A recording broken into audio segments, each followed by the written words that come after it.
Hello students, my name is Ashish Joshi and today we are going to talk about सल्फामिथोक्साजोल। बहुत ही ज़्यादा important drug है आपके exam point of view से, star mark भी लगा हुआ है, आप देख सकते हैं आपके सिलेबस में। ठीक है, सल्फामिथोक्साजोल क्या होता है? ये जो हम क्या पढ़ रहे हैं, हम पढ़ रहे हैं सल्फोनामाइड्स एंड सल्फोन्स, उसके अंदर भी हम सल्फोनामाइड्स पर भी फोकस कर रहे हैं। ये सल्फामिथोक्साजोल की जो है आपका स्ट्रक्चर है उसका, इसमें एक आइसोक्साजोल होता है, आइसोक्साजोल रिंग होती है, आगे हम उसके बारे में बात करेंगे। ठीक है, सबसे पहले हम इसके बारे में पढ़ते हैं इसका मोड ऑफ एक्शन, जैसा कि हम हमेशा पढ़ते हैं। सल्फामिथोक्साजोल क्या करता है? स्पेसिफिकली बाइंड करता है आपका डाईहाइड्रोटेरोएट सिंथेस। ज़्यादातर जितने भी आपके सल्फोनामाइड्स हैं वो डाईहाइड्रोटेरोएट सिंथेस में जो है जाके, ये क्या है, ये एक एंजाइम है। ठीक है, ये क्या है? एक एंजाइम है, और इस एंजाइम में जाके वो बाइंड होते हैं, जो कि लिखा भी है मैंने, की enzyme in the bacterial folates biosynthesis pathway. आगे अभी आप जो है इसमें अगर डीपली पढ़ोगे तो फोलेट रिडक्टेज इनहिबिटर्स भी हैं हमारे पास आगे। ठीक है, तो ये क्या करता है आपका फोलेट बायोसिंथेसिस को नहीं होने देता, जिससे सेल की डेथ हो जाती है। सिंपल सी बात है, मतलब आपका फोलेट बायोसिंथेसिस होने में इस एंजाइम का डाईहाइड्रो टेरोएट सिंथेस ऐसा ही है। ठीक है, इसका बहुत बड़ा रोल है। ठीक, ये बात क्लियर है सभी को? आगे बढ़ते हैं हम। अब ये सल्फामिथोक्साजोल का SAR है, स्ट्रक्चर एक्टिविटी रिलेशनशिप है। अगर आप इसमें ध्यान से देखेंगे तो ये वाली जो रिंग है इसको हम बोलते हैं आइसोक्साजोल रिंग, बहुत ही ज़्यादा इसेंशियल है। ठीक है, पहला पॉइंट है, अब the para amino group is essential for the activity. आपको पता ही है जितने भी सल्फोनामाइड्स हैं उसमें 90%, एक दो एक्सेप्शंस हैं, एक्सेप्शंस आर ऑलवेज देयर। ठीक है, एक आध है, उसके अलावा जितने भी आपके सल्फोनामाइड्स हैं उसमें जो है आपका पैरा अमाइनो आपको ग्रुप मिलेगा ही मिलेगा। इसके पैरा पोजीशन पे एक अमाइनो ग्रुप आपका रहेगा ही रहेगा एनी हाउ। उसके बाद सेकेंड हम बात करते हैं, it must be unsubstituted to mimic PABA. ठीक है, होना चाहिए ज़रूर, क्योंकि PABA para amino benzoic acid. अब बेंजोइक एसिड की भी अगर आप स्ट्रक्चर देखेंगे, ये है आपका COOH होता है इसमें, और ये H है, और यहाँ पर जो है NH2 रहता है। तो इसको मिमिक करने के लिए, ठीक है, पावा को मिमिक करने के लिए हमें ऐसा एक एजेंट चाहिए जो इसकी तरह दिखता हो। अब इतने में तो चलो हम झोल मोल कर देंगे, लेकिन जो आपका ये पैरा अमाइनो है ये होना चाहिए उसके अंदर। ठीक है, क्यों होना चाहिए?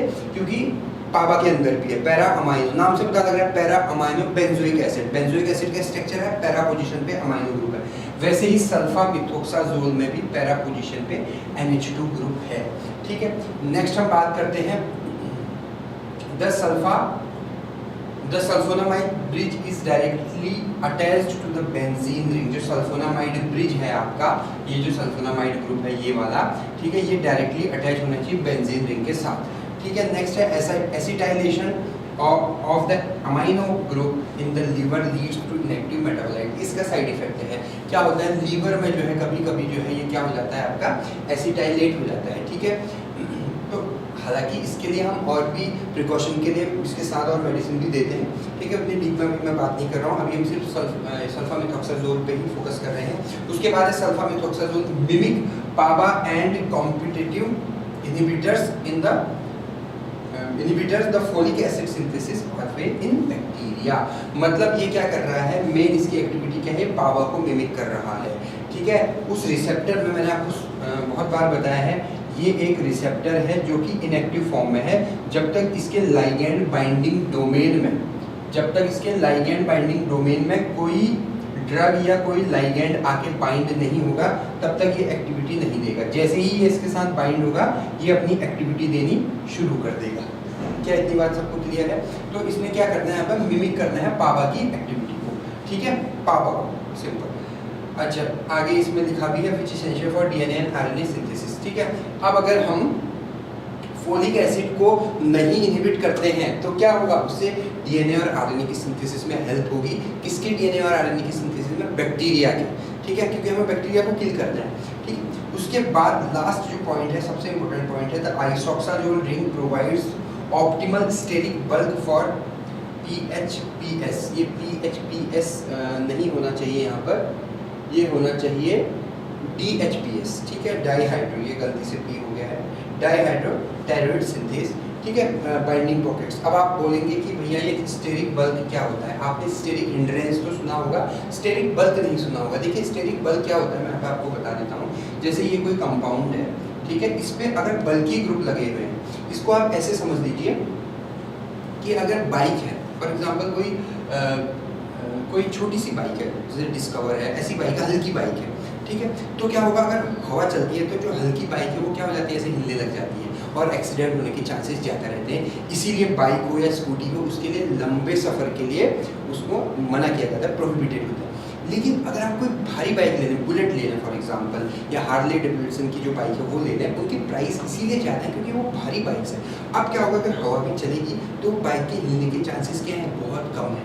उसी तरह इसमें भी होता है, ये कोई कंपाउंड है, इसमें मान लो 4 ग्रुप लगे हुए हैं A B C D, और इसमें ये दोनों ग्रुप क्या है, बहुत ज़्यादा बल्की हैं, हैवी हैं, और ये दोनों ग्रुप क्या है, बहुत ज़्यादा हल्के हैं। तो ये कंपाउंड एक और ही रोटेट हो पाएगा, जिससे स्टेबिलिटी कम होगी। लेकिन मान लो अगर ये वाला A और ये वाला B, इसमें से एक तो हैवी कंपाउंड है और दूसरा क्या है, इतना हैवी कंपाउंड नहीं है, ठीक है। वहाँ वहीं नीचे भी देखिए आप, C भी बहुत ज़्यादा हैवी है, D इतना हैवी कंपाउंड नहीं है, तो क्या होगा, बैलेंस रहेगा। मान लो A का जो वेट है, इसको आप ऐसे समझ लीजिए, ये मान लो 5 है, 5 कुछ भी मान लो, B का 3 है, C का भी 5 है और D का क्या है, 3 है। तो अब ये 5 3 5 3 मतलब 8 8 है दोनों तरफ, तो बैलेंस है। लेकिन अगर मान लो ऊपर में इसी को C को ही ऊपर डाल दो तो 5 5 10 हो जाएंगे। इसी को हम बोलते हैं स्टेरिक बल्क, मतलब जितने हैवी ग्रुप होंगे, जितने बल्की ग्रुप होंगे, उसमें हिंड्रेंस जो है, हिलने के चांसेस या अनस्टेबिलिटी उतनी ही कम होगी।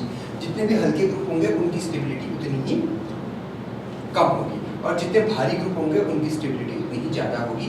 अब हम बात करते हैं इसकी सिंथेसिस की। थोड़ा छोटा है तो मैं इसको थोड़ा बड़ा कर देता हूँ। ये है आपकी सिंथेसिस, सिंपल सी सिंथेसिस है। एसिटाइलाइड की रिएक्शन हो रही है क्लोरोसल्फोनिक एसिड, ठीक है, सल्फोनिक एसिड में से उसको हटा के हाइड्रोजन को क्लोरीन ग्रुप डाल दिया गया है। सबसे पहले क्या होगा, वाटर रिलीज होगा, वाटर रिमूव होगा, ठीक है, और जो है उसके बाद जो है यहाँ पर से जैसे आपका वाटर रिलीज हो गया, आपका इनमें से वाटर निकल गया, ठीक है। अब जैसे ही वाटर निकलेगा आपका, तो क्या बनेगा आपके पास, ये कंपाउंड लगा दिया है। अब वाटर कहाँ से रिलीज हुआ, ठीक है, देखिए हम आपको पता है जो बेंजीन होती है, मैंने 1000 बार बताया है, उसमें हर जगह पर एक हाइड्रोजन मौजूद होता है, इस तरह से, ठीक है। बेंजीन में एक हाइड्रोजन हर जगह पर मौजूद होता है, इसलिए बेंजीन का फॉर्मूला क्या होता है, C6H6। C6H12 किसका होता है, साइक्लोहेक्सेन का, उसमें बीच में ये रिंग नहीं होती है। ये रिंग का मतलब क्या है कि यहाँ पर ऐसे बॉन्ड है, वो टाइम टाइम पे रोटेट कर रहे हैं, तो हम उसको ऐसे गोल करके दिखा देते हैं। तो ये वाला जो हाइड्रोजन है, यहाँ पर जो हाइड्रोजन है, यहाँ से हाइड्रोजन रिमूव होगा और यहाँ से OH रिमूव हो जाएगा, और ये पूरा ग्रुप उठ के जो है यहाँ पर आ जाएगा। मैकेनिज्म समझ में आया, और ये जो है अटैच हो गया यहाँ पर SO2Cl, और फिर उसकी रिएक्शन हम करेंगे 5-मिथाइल 3-अमाइनो आइसोक्सल, ठीक है। 1 2 3 4 5-मिथाइल 3-अमाइनो आइसोक्साजोल, तो पूरी ये रिंग है, मैंने बताया पहले भी, ठीक है। इसके साथ रिएक्शन करेंगे, अगेन जो है आपका HCl यहाँ से रिलीज होगा। HCl कहाँ से रिलीज होगा, देखो ध्यान से देखें, यहाँ से एक हाइड्रोजन रिलीज हो जाएगा, यहाँ से OH एक Cl रिलीज हो जाएगा, इतना निकल जाएगा। तो यहाँ से जैसे एक Cl निकल गया तो यहाँ क्या बचा, SO2 बचा। यहाँ से NH2 था, एक हाइड्रोजन निकल गया तो क्या बचा, NH बचा। एज सिंपल एज दैट, ठीक है। और ये आपका कंपाउंड आ गया। उसके बाद फिर इसकी हाइड्रोलिसिस होगी। अब हाइड्रोलिसिस कैसे होती है, तो यहाँ पे हाइड्रोलिसिस होगी, ये वाला बॉन्ड ब्रेक हो जाएगा, ठीक है, एक जगह हाइड्रोजन आ जाएगा, एक जगह OH आ जाएगा। हाइड्रोलिसिस मतलब क्या होता है, वाटर ब्रेक होता है और रिएक्शन करने लग जाता है, ठीक है। तो यहाँ पर वाटर ब्रेक हो गया, एक जगह H आया, एक जगह OH आया, तो यहाँ पर क्या बचा, NH2 बचा, और CH3CO और OH मतलब एसिटिक एसिड, ये प्लस C, ये एसिटिक एसिड बाहर निकल गया आपका, और ये जो है बाकी नीचे जो कंपाउंड है ये वाला, ये तो एज इट इज यहाँ पर है, ठीक है। तो ये सिंपल सी रिएक्शन है, इसमें ज़्यादा कोई डिफिकल्टी नहीं है। थोड़ा सा आपको बड़ी लग रही होगी, एक दो बार आप इसको देखेंगे तो बहुत आसान रिएक्शन है, ठीक है।